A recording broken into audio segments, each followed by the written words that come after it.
Assalamualaikum warahmatullahi wabarakatuh. Halo semuanya, kembali lagi berjumpa di podcast Bengkel Belajar.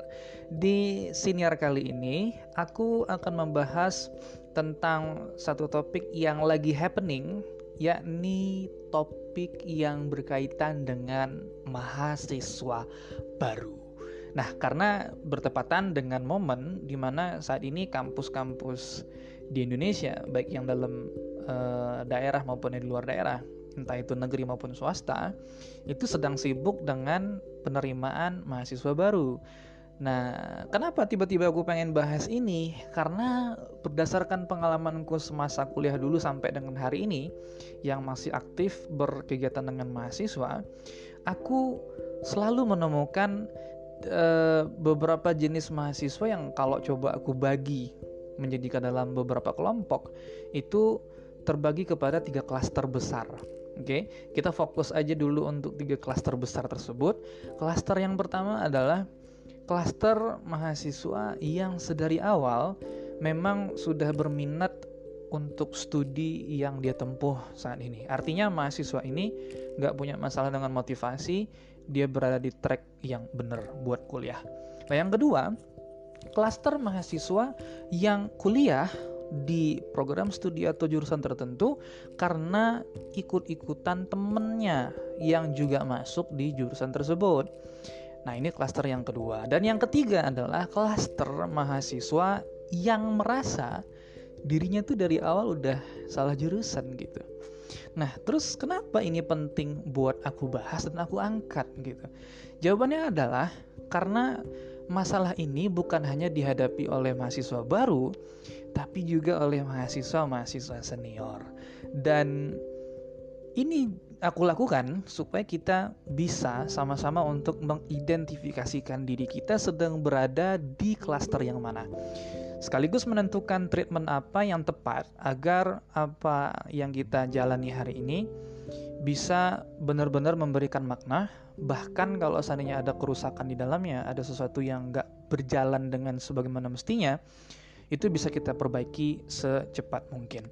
Oke teman-teman sekalian, kita bahas dulu dari klaster yang pertama ya. Tadi aku sebutkan bahwasanya ada 3 klaster, dan klaster yang pertama itu adalah mahasiswa yang sedari awal memang sudah berminat dengan studi yang akan dia jalani pada hari ini.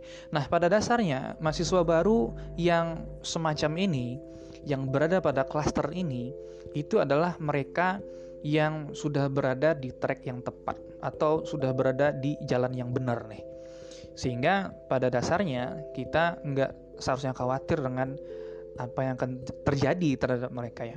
Tetapi ada juga nih yang kutemukan mahasiswa yang di awal-awalnya berada pada klaster ini, kemudian di semester 2, 3, 4 masih ada di klaster ini, kemudian di semester 5 tiba-tiba pindah haluan berada di klaster yang ketiga atau mungkin segala macamnya gitu kan. Nah, tentu menjadi pertanyaan kita semua, kenapa sih kok bisa terjadi yang demikian? Kok mereka bisa pindah klaster gitu di tengah jalan?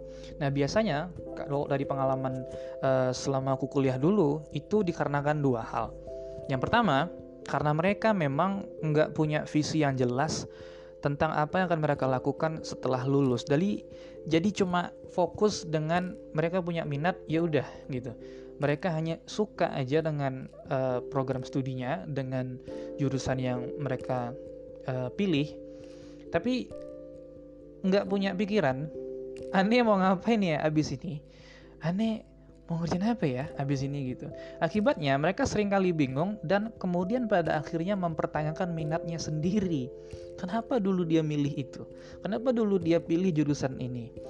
Nah, yang kedua, karena mereka tidak punya informasi yang jelas tentang perkuliahan yang akan mereka jalani, sehingga ketika muncul tantangan-tantangan yang ya relevan lah dengan program studi ataupun jurusannya, tapi mereka kaget karena itu di luar pikiran mereka atau di luar perkiraan mereka.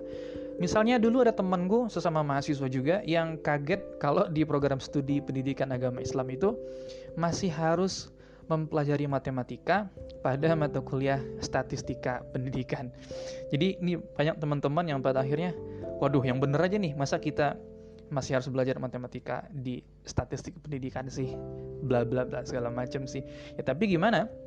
Kan itu salah satu mata kuliah wajib yang dia relate ataupun beririsan dengan mata kuliah pokok kita sebagai mahasiswa di program studi pendidikan agama Islam. Maka meskipun untuk mahasiswa yang ada di klaster yang pertama ini enggak apa-apa, aman-aman aja, tapi ngelihat ada dua hal yang bisa jadi membuat mereka pindah ke klaster yang ketiga atau yang segala macamnya, maka aku wajib untuk mengingatkan kalian, mahasiswa yang ngerasa dirinya adalah mahasiswa yang kuliah di program studi tertentu atau di jurusan tertentu karena memang sudah minat dari awal, untuk punya visi yang jelas dari hari ini mau apa setelah lulus, dan banyak-banyak menggali informasi tentang perkuliahan yang sedang kalian jalani. Sehingga nanti ketika muncul tantangan-tantangan, kendala-kendala yang berkaitan dengan perkuliahan atau hal-hal yang gak kalian sukai gitu. Karena temanku itu gak suka matematika, dia ngehindar matematika dengan cara masuk ke program studi pendidikan agama Islam, dan dia bisa menjalani perkuliahannya. Tahu-tahu di semester 4 ada mata kuliah statistik pendidikan, itu kan bikin mereka kaget gitu. Jadi persiapkan diri kamu, cari tahu informasi tentang mata kuliahmu, sehingga dengan kamu punya visi yang jelas setelah lulus nanti mau ngapain, atau tahu tantangan di kuliah pada jurusan ini apa aja, maka kamu akan baik-baik saja selama bersiap-siap dengan dua hal tersebut. Nah ini untuk teman-teman yang berada di klaster yang pertama. Nah berikutnya, klaster yang kedua nih, yakni mahasiswa yang terjerumus kuliah pada jurusan tertentu atau di program studi tertentu karena ikut-ikutan temennya. Nih karena teman satu geng masuk jurusan akuntansi, ya semuanya nyebur ke situ gitu. Nah, mahasiswa yang berada di dalam klaster ini, kalau menurut aku ya cukup beresiko untuk gagal. Karena pilihan yang dia tentukan itu tidak berasal dari pertimbangan yang matang dan cermat. Apa visinya? Akan menjadi apa setelah ini?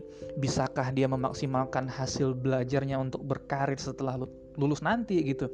Dan mampukah dia secara akademik untuk menjalani perkuliahan yang sedang mereka jalani hari ini? Lalu bagaimana kalau seandainya kamu yang mendengarkan podcast ini atau mendengarkan senior ini adalah mahasiswa yang berada pada klaster yang kedua? Bang, aku terlanjur nyebur nih karena aku ikut-ikutan dengan teman-temanku.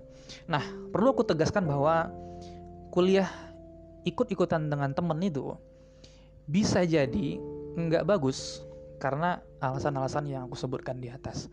Tetapi kamu juga nggak perlu khawatir kalau seandainya kamu memilih jurusan tertentu karena ikut-ikutan teman dan takut ngerasa gagal. Tidak perlu khawatir, karena di sisi lain itu bisa jadi nggak kenapa-kenapa atau bagus-bagus aja selama kamu dan gengmu itu saling support satu sama lain, entah dalam belajar bersama, mengerjakan tugas, dan lain-lain sebagainya. Jadi gengmu harus memutuskan untuk ngelakuin ini semua bersama-sama. Ya, harus ngelakuin ini semua bersama-sama. Artinya adalah kamu bikin supporting system dengan gengmu untuk saling support atau saling dukung satu sama lain. Dan yang tidak kalah penting, tentu saja kamu semua harus segera mencari visi dari kuliahmu yang terlanjur masuk karena ikut-ikutan ini. Jadi menentukan bakal ngelakuin apa setelah ini, target karirnya kemana, sehingga kamu bisa menyiapkan diri semaksimal mungkin. Ya meskipun kamu ikut-ikutan ya kuliahnya gitu kan. Termasuk juga kalau seandainya ada beberapa hal-hal yang mungkin akan menjadi tantangan kamu selama belajar di jurusan ataupun program studi tertentu, ya kamu harus segera siap-siap untuk menyiapkan kompetensi akademik kamu seperti apa. Jadi ketika ada hal-hal yang menjadi tantangan selama belajar, itu bisa kamu selesaikan.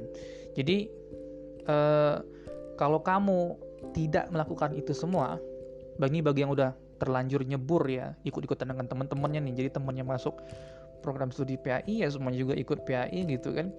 Jadi harus ngelakuin yang aku sebutkan tadi. Ini saran dari aku, bahwasanya harus punya visi dari hari ini, harus segala perbaiki visinya, dan gabung dan bikin dengan teman-temanmu supporting system.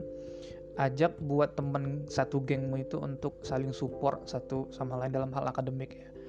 Nah, dengan demikian kalau seandainya kamu ngelakuin itu, aku rasa kamu akan selamat untuk menjalani perkuliahan ini sampai selesai. Dan ketika lulus, kamu tahu mau ngapain, atau kamu tidak merasa bahwa kuliahmu yang ikut-ikutan ini adalah kuliah yang sia-sia. Oke? Nah, kemudian yang ketiga, klaster yang terakhir. Ini aku bahas secara umum aja ya buat teman-teman sekalian. Jadi klaster yang ketiga adalah klaster mahasiswa baru yang ngerasa mereka salah jurusan. Dan nggak cuma mahasiswa baru, itu mahasiswa senior yang semester 3, semester 5, bahkan yang semester 7 pun juga ada yang ngerasa salah jurusan kan. Dan alasan yang sering mereka ajukan oleh mereka ya, ketika ditanya kenapa kok bisa ngerasa salah jurusan, itu biasanya ada dua. Ini alasan umum yang aku temukan. Pertama, karena dipaksa oleh orang tua. Ya, itu yang pertama. Dan yang kedua, tidak diterima masuk pada universitas ataupun jurusan favorit, ya sehingga daripada nganggur, mereka ngerasa lebih baik ya kuliah di mana aja deh gitu kan. Tapi kemudian ketika mereka masuk di jurusan tertentu, mereka ngerasa waduh ini salah tempat nih gitu, ini aku nggak seharusnya ada di sini gitu kan. Dan mahasiswa yang pada klaster ini itu cenderung tidak merasa bahagia dan menjalani perkuliahan itu ala kadarnya, nggak terlalu ngotot, bahkan cenderung malas-malasan. Dan ini adalah klaster yang menurut aku paling berbahaya. Kenapa paling berbahaya? Karena mereka sewaktu-waktu dapat memutuskan untuk berhenti, sedangkan waktu dan biaya yang udah dikeluarkan itu nggak sedikit. Dan biasanya mereka nggak berhenti di awal-awal semester baru, atau dalam artian mereka nggak berhenti di awal-awal ketika mereka baru masuk. Itu biasanya mereka berhenti itu di semester 4, semester 5 gitu, umumnya ya yang aku temukan. Walaupun ada juga yang di semester awal langsung stop, selesai, nggak ngikut lagi atau nggak lanjut lagi gitu. Oke, tapi sebelum aku jawab dan aku kasih saran mengenai klaster yang ketiga ini, yang menurut aku yang paling berbahaya ini, aku mau disclaimer dulu buat teman-teman semua bahwa aku bukannya tidak berempati dengan siapapun yang terjebak dalam klaster ini, tapi izinkan aku. Bener-bener aku minta izin dan izinkan aku untuk ngebantu kalian yang sedang berada dalam klaster ini agar ngerasa lebih baik. Oke, aku bantu untuk ngerasa lebih baik dan izinkan aku untuk memberikan bantuan itu. Oke, yang pertama, buat teman-teman yang merasa salah jurusan kuliah, khususnya untuk para maba, mahasiswa baru, maupun untuk mahasiswa senior. Pertama, enggak apa-apa untuk ngerasa salah jurusan. Tapi yang harus kamu ingat adalah, dan yang harus kamu tahu adalah, kamu saat ini punya kesempatan untuk mengakses cakrawala dunia yang lebih luas. Kalau kamu ngerasa kamu salah jurusan, aku simpulkan bahwa kamu nggak pernah kepikiran untuk masuk ke dunia ini. Atau kamu mungkin sebelumnya nggak pernah sama sekali menyinggung ataupun mencoba untuk mengeksplor dunia jurusan yang menurut kamu salah tempat kamu nyeburnya. Jadi ada dunia baru nih yang bisa kamu explore, atau ruang intelektual baru yang bisa kamu jelajahi.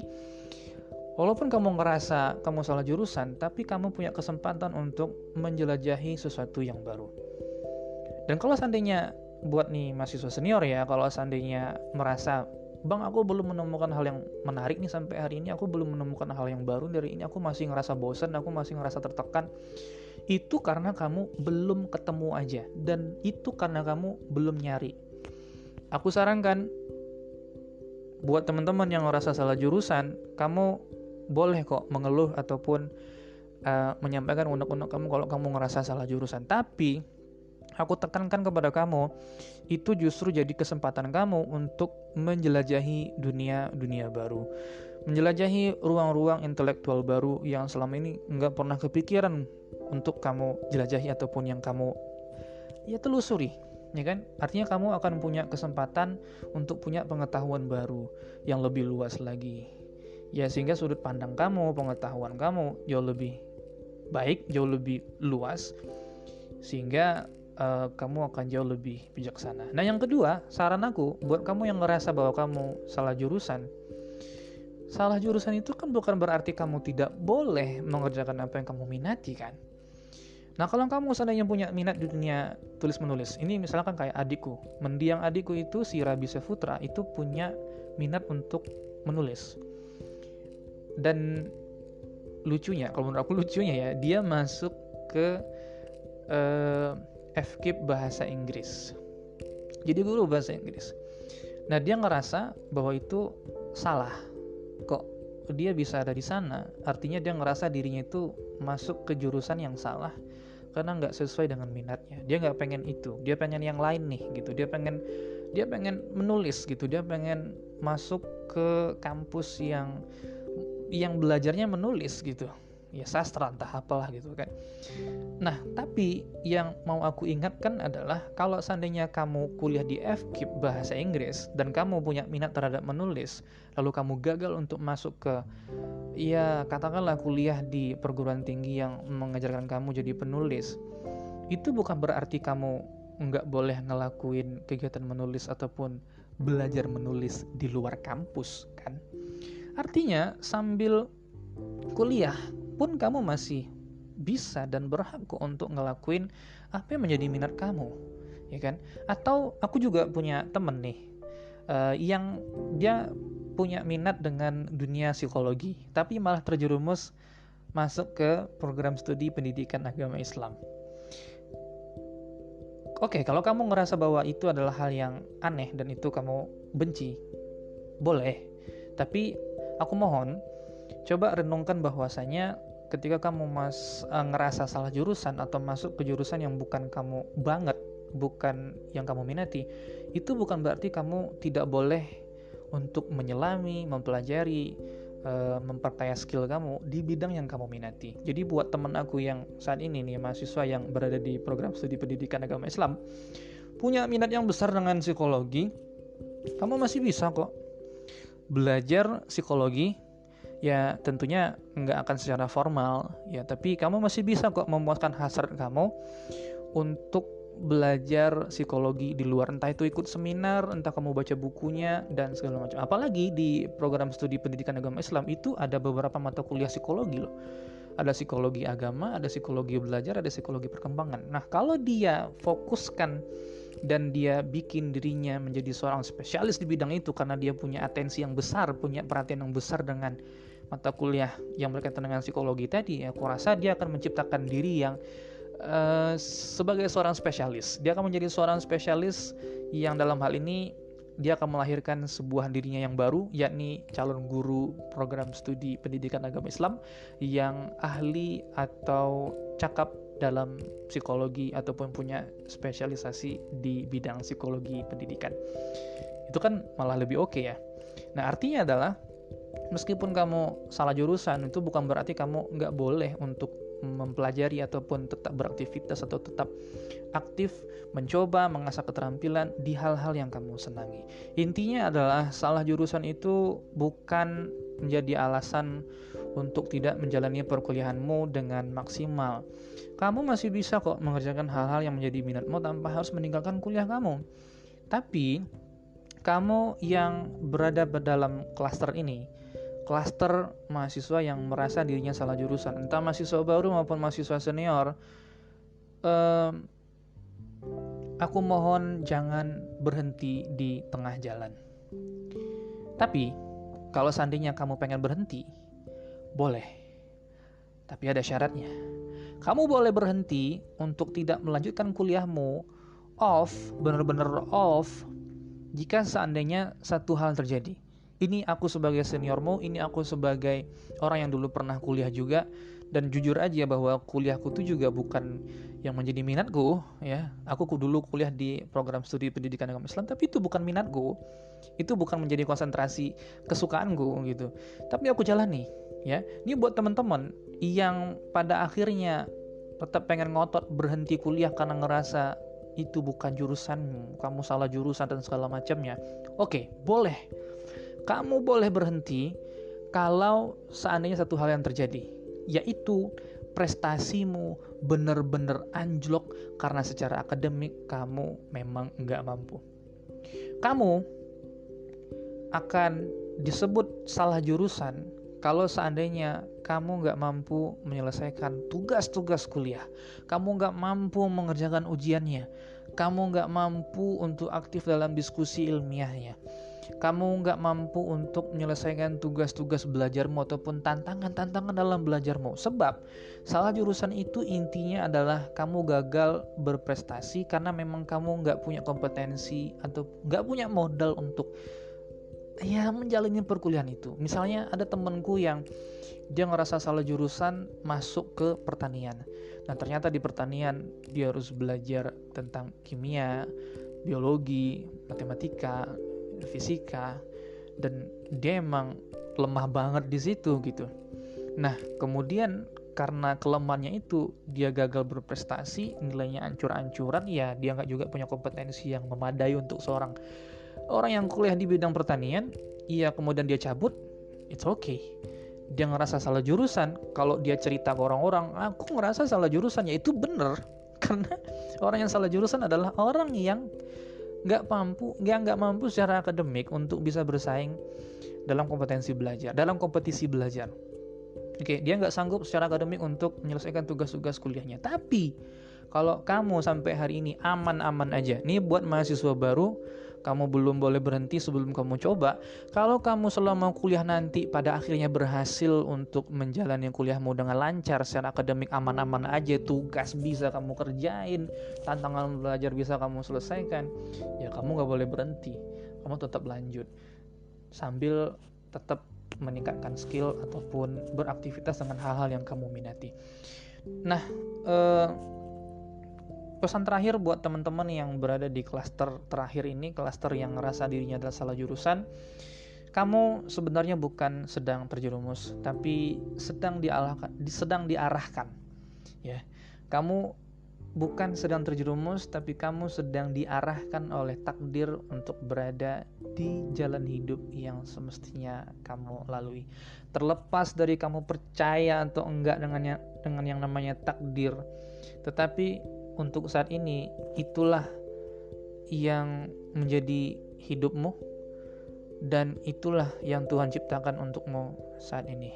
Jadi jalani sebaik mungkin, jangan kamu sia-siakan waktu, tenaga, uang yang sudah dikorbankan untuk hal ini.